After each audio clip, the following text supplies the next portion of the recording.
అందరికీ నమస్కారం. ఎవరికీ రాని కష్టం మీకు వచ్చిందా? కష్టాలు మంచి వాళ్ళకే వస్తాయని కొందరు వాపోతారు.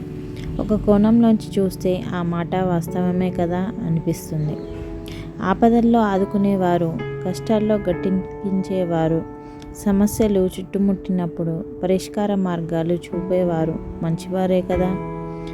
గణిత సమస్య వచ్చినప్పుడు లెక్కల మాస్టర్ దగ్గరికే వెళ్తారు. ఆరోగ్య సమస్య తలెత్తినప్పుడు వైద్యుని సంప్రదిస్తారు. ఇలా సమస్యలు వెళ్ళేవి తత్సంబంధ అంశం పట్ల పరిజ్ఞానం ఉన్న మంచి వాళ్ళ దగ్గరికే కదా. కష్టాలు మంచివారికే వస్తాయని వారు అనడంలో అసలు ఉద్దేశం ఏమిటంటే, నైతిక విలువలతో ధార్మిక జీవితం గడిపే వారికి ఎప్పుడు కష్టాలే వస్తాయని, అవినీతితో అక్రమాలకు పాల్పడే వాళ్ళు మాత్రం ఏ ఇబ్బందులు లేకుండా హాయిగా జీవిస్తారని. ప్రమాదాలు, ఆపదలు, సమస్యలు వచ్చినప్పుడు మెలకువ, అప్రమత్తతతో ఉన్నవాళ్ళు గ్రహిస్తారు. నిద్రావస్థలో జోగుతున్నవారు గమనించరు. అంతే తేడా. గాఢాంధకారంలో కంటికి ఏదీ కనిపించదు. అంత మాత్రాన అక్కడ ఏ సమస్య లేదని అనుకోలేం కదా. చిమ్మ చీకటిలో చిన్న దీపం వెలిగించగానే పక్కనే సిద్ధంగా పొంచి ఉన్న ప్రమాదం కంటపడుతుంది. ఆ సమస్య ఎప్పటినుంచో అక్కడ ఉంది. దీపం వెలుగు దాన్ని చూపించింది. దీపం ఆర్పివేయగానే మళ్ళీ చీకటి అలుముకుంది. దాంతోపాటు సమస్య అదృశ్యమవుతుంది. కనబడినంత మాత్రాన సమస్య తొలగిపోయినట్లేనా? కాదు, అది అక్కడే ఉంటుంది.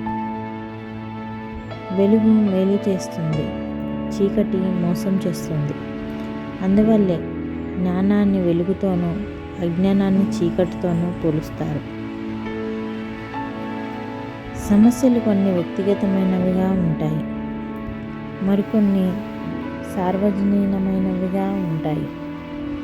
వాటికి పరిష్కార మార్గాలు అంతర్యామి మాత్రం ఒకరిద్దరి వద్దే ఉంటాయి. జీవితం అలాంటి వారినే ఎంపిక చేసుకుంటుంది. వాళ్ళు ప్రపంచం బాధనంతా తమ బాధగా భావిస్తారు. విముక్తి కోసం వారి వ్యక్తిగత జీవితాన్నే ధారపోస్తారు. దుఃఖం అనేది ఏ ఒకరిద్దరిదో కాదు, అది ప్రపంచంలో మానవులందరికీ ఉండేది. దాని విముక్తి కోసం జీవితం శుద్ధోదనుడి కొడుకును ఎంపిక చేసుకుంది. జ్ఞానోదయం పొంది తన బోధనల ద్వారా మనిషి అంతరంగంలో లోపలి దీపం వెలిగించాడు. మానవులందరికీ దుఃఖోపశమనం కలిగించడానికి బుద్ధుడు జీవిత పర్యంతము కృషి చేశాడు.